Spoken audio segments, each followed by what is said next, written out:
So the oil future markets, they got negative. Well, first they got really low, and then they went negative to the point where anyone who's holding the note for the oil futures, they must accept delivery. So it's now a game of hot potato.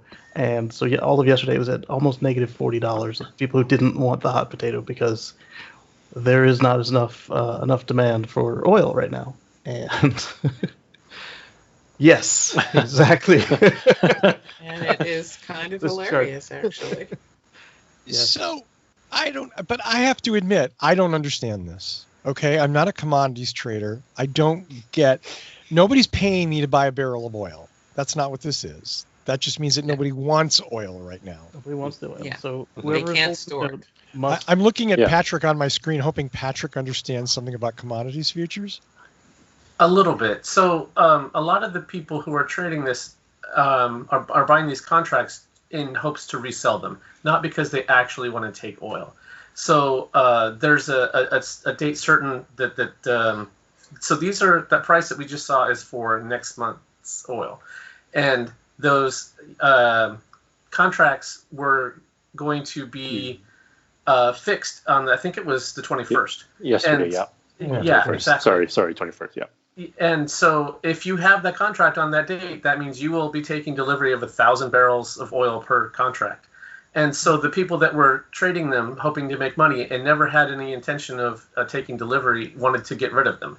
Because right now, people are not using a lot of oil. There's a lot of glut on the market. A lot of the reserves are completely full. Tankers off the coasts are full. And so there's really nowhere for it to go. That's why. So this is, we saw the same in reverse, where it was commodity traders jacking up the price because they were all trying to get these contracts. And it's really sort of annoying that they can even play these games. If you really wanted oil and you bought a contract, you're going to take delivery of it. And you wouldn't have these people that are just in the middle trying to make money on the trades. And they cause these distortions in both directions. And I don't know, they're just not great human beings, in my opinion. People stocking up on sanitizer and toilet paper while all of us needed it. Yeah, exactly. Yes, yeah. So I think it comes down to supply and demand. If there's, people thought there would be a demand for oil and there isn't, and all the storage facilities are full. So, yeah, like Patrick said, you got a hot potato, and you're going to pay people to take that problem off your hands because you can't physically take delivery of the oil. What are you going to do? Put it in your backyard? That's right. Yeah, right. And you can't even do that because it's toxic. You have to. It has to be stored in certain ways. You can't just. Yeah, and it's not like gasoline that you can put in your SUV. It's crude oil. So the only market for it is refineries, and they don't need any more because no one's buying their finished product. Yeah, so which basically points out the disconnect between markets and real life. Yeah. So what are we doing here? And it's one of those, when we go back to normal, should we have commodities markets where if you have no actual physical ability to take these commodities, should you be allowed to buy a lot of them? Interesting. It's why it's the biggest casino where you don't get to have a drink and maybe a buffet in Las Vegas. I mean, this is kind of crazy that we're doing this. Right. And it just makes me laugh. Yeah, if it was really just supply and demand, then there would be people who have demand who were placing the orders. You wouldn't have this problem. Nope. But like an airline who had a big storage facility could buy this reminds me of Trading Places, the movie. Yeah. Yes, it does make us think about Trading Places. Pork bellies and orange juice. That really was about the commodities market. And it's always funny that there's these little lessons in our pop culture that if we pay attention, we actually find out how completely screwed most of modern society is when it comes to financial products. And that's when Russell said, can someone explain to me the commodity trading thing? And I started looking for a picture of the oil holders. Wop, wop. And I was going to say it's exactly like Trading Places, where they wanted to buy, all of this orange futures, the futures on oranges, because they just wanted to buy the futures on the oranges so that they could sell them later. But what happened was last month and 2 months ago, you had people buying oil futures with the intent of reselling them, because as we know, summer's coming up, and what happens with the price of oil and gasoline in the summer? It always goes up. Always goes up. Hey, Always. That's a winning bet right there. You buy in January and February and early March, and you can sell it throughout May and June and July. Except this happened. So now those people were sitting there holding all of this oil, and no one's buying it, and they've got to take delivery of it. And they're buying it in, according to the article, they buy it in contracts of 10,000 barrels a pop. And, so some of these places that weren't as heavily affected have these huge tankers that they can fill up, and they can just park them out in the ocean. But you've got these other places that are landlocked, and they have a very finite amount of space to store this oil. And like Patrick said, it has to be moved in a certain way, and it has to be stored in a certain way, and it's all very expensive, and they must take delivery of it, and they want anyone. They're willing to lose $40 a barrel to just have someone take it away, because they literally have nowhere to put it. And I'm just going to interject one little thing on this market story. It does make me curious, because I know this has already disappeared down the memory hole, where we had a number of senators who got the reports going back, I believe, in February, and, shed a few stocks that were troublesome. I'm sure they had nothing to do. And in some cases, bought a few stocks of very uninteresting telecommunications firms, including, virtual meeting technology.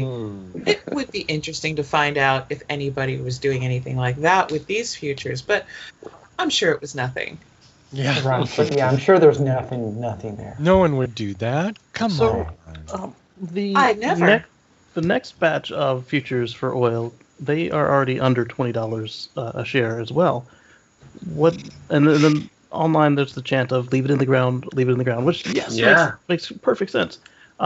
So how many of these facilities, other than obviously the tar sands in Canada, are not under extreme pressure where they can cap them off until they need it? I imagine some of it is, we call it oil pumping for a reason, right? So some of them you have to pull out of the ground, and obviously the rest that are under extreme pressure, you might not be able to turn them off.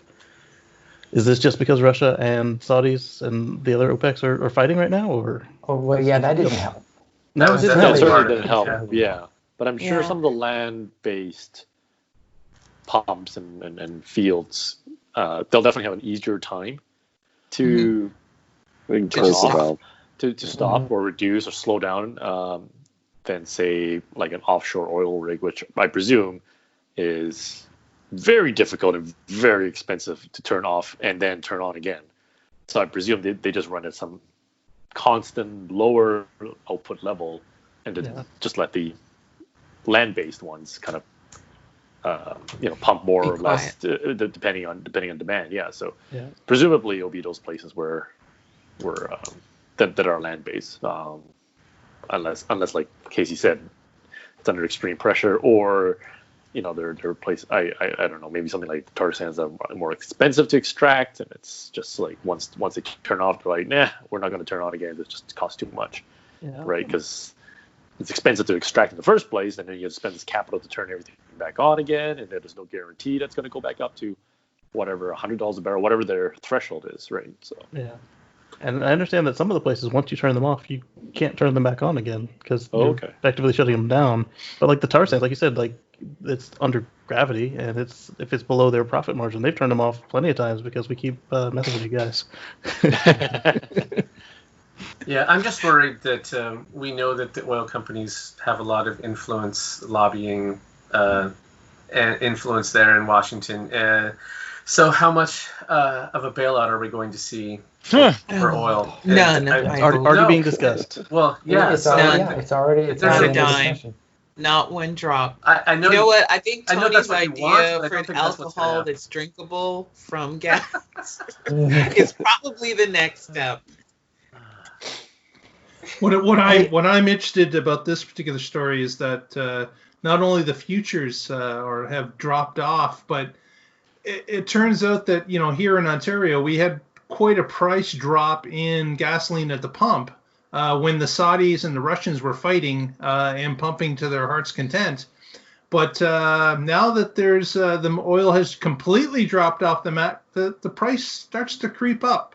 So it's amazing that people are spending money to get off their hands, but yet once it gets through the refining process, we're all starting to pay upwards of $1 a liter here in southern Ontario, where really if you were to look at the price of oil, it should be a lot lower than that. And that's one of the reasons, I guess it's been 6 years ago that I bought a Volt and said, that's it, I'm out. I'm done paying these higher prices and them telling me to jump however high. That was my turning point, and that's what got me out of the market completely. And now I'm completely out for 6 years.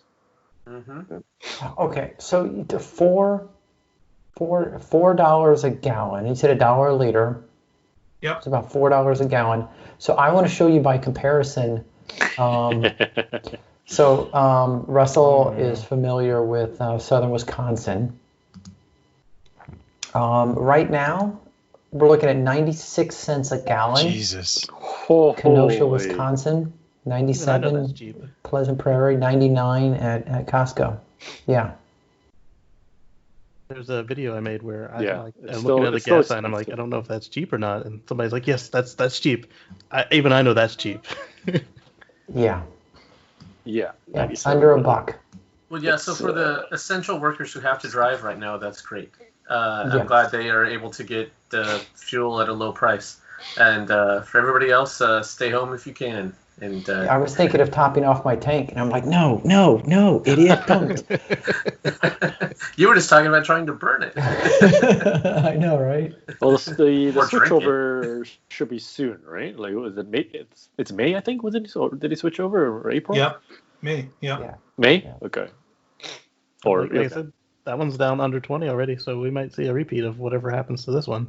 I guess we won't know until the deadline approaches. I mean, the sad thing is, when people start buying cars again, which maybe in a couple months, they're going to go, oh, I'm going to buy the big ass Suburban because gas is $1 a gallon, you know? Yeah. Or even if it goes up to $1.50, you're like, like who cares? Right. I'll just buy the biggest, stupidest SUV I can buy. And like we said last week, there's going to be a glut of these cars on dealership lots. They're going to be looking to get rid of them. So they're going to be expensive cars marked way down, burning cheap gas. With 84 months. Happy Earth Day. Oh, no. And since we buy everything by the pound here, I mean, why not get the clearance sale SUV to burn this cheap gas that's going to last forever? Right. But it never does. Well, or it's cheap to buy, so even if I get rid of it in 2 years when gas goes up. Yeah, except that then they're getting rid of a car that nobody wants. They never see this. It's just a vicious cycle. They never look at it that way. I agree that some people will certainly do that, but I think right now with everybody, so many people having time at home, they're thinking about, look at how clear this air is, and this is what it could be like if we weren't polluting so much. Maybe I should buy an EV, and now they've got time to do that research.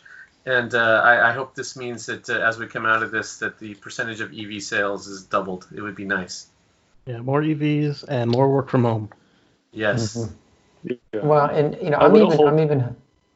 I'm sorry. Go ahead, John. Oh yeah, I was going to say I would hope that the other countries, where the pollution difference is much greater, right? That will give them some hope. And I realize, everything costs money, and maybe the country doesn't have the money to invest, but at least there'll be a push, right, from the population saying, "Hey, we kind of like that. Right. Let's start." I was reading a blurb today where they're like, "Hey, we can see the Himalayas from this place that they've never seen 100 them miles before." away. Yeah. Yeah. They've never seen it in 30 years. It's been 30 years. Someone born in the 80s would have never seen it in their life. Yeah. Yeah. Same with Washington and LA, and it's all over the world. I mean, we've seen the maps where there's they're measuring CO2, they're measuring NOx, and NOx. Gone. Yeah. Yeah. And if you like $1 a gallon for gas, that's what electric vehicles are all the time, not just during something. Well, and that's the thing. Some people will hopefully get off of gas and go electric because it's the right thing to do, and they've seen actual what a blue sky looks like. But then other people, maybe right now, people who are furloughed and whatever are still making those car payments on those big ass SUVs. That, oh, well, I'm always going to have a job and I'm always going to be able to make this payment. And oh, look, money's coming in and and hopefully, and I'm not saying people are going to turn into preppers, but hopefully people will turn into more responsible consumers and actually make better financial decisions. I realize I'm sounding like Susie Orman here and like I'm on a soapbox or something, but I'm not trying to be. I'm just saying, hopefully people aren't going to run out and buy those big ass SUVs because they're going to stop and they're going to say, wait a minute, we didn't see this coming at the beginning of the year. Maybe we shouldn't take on an 84-month car financing because we don't know what's coming in the next, what is that, 7 years? 7 years. Yeah. It would not be shocking to see a second wave of this incident or some other one 3 or 4 or 5 years from now. So yeah, people should be thinking ahead a little bit, I hope. Yeah. You guys are so optimistic. It's the only thing. It's the only thing that helps us sleep at night, to be honest. I understand, and I think it's nice. Well, we'll see. I'm worried about the impact on alt car sales, on EV sales specifically. I'm worried about the idea that people are going to run out and buy the biggest thing because I've never filled my F-150 tank for $25 ever, and now I can do it. And you just got to know that there is a percentage of the population that's celebrating that right now.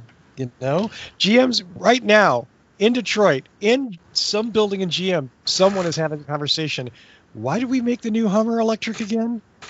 Yeah. I promise. No, they're having a conversation. Let's make a gas version as well. Exactly. I promise you that conversation is taking place right now. Yeah. If we reduce it to 8 miles with a range extender, do we still get green credits?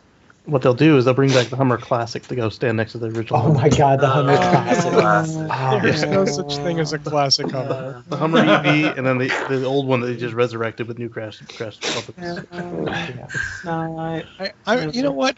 And forgive me, I had to be the pessimist after that optimistic ending. Otherwise, I could have just gone to the next story. I'm sorry, everyone. You ruined it. People wonder why the legacy automakers don't get a lot of credit for their electric vehicle projects, and that's why, because they have other motives as well.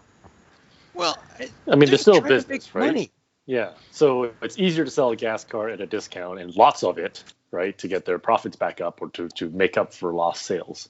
Yeah, than it is to build EV because they can't build it fast enough, even if they were to discount it. Right, their motives are obvious and just not something it's morally aligned with. Absolutely.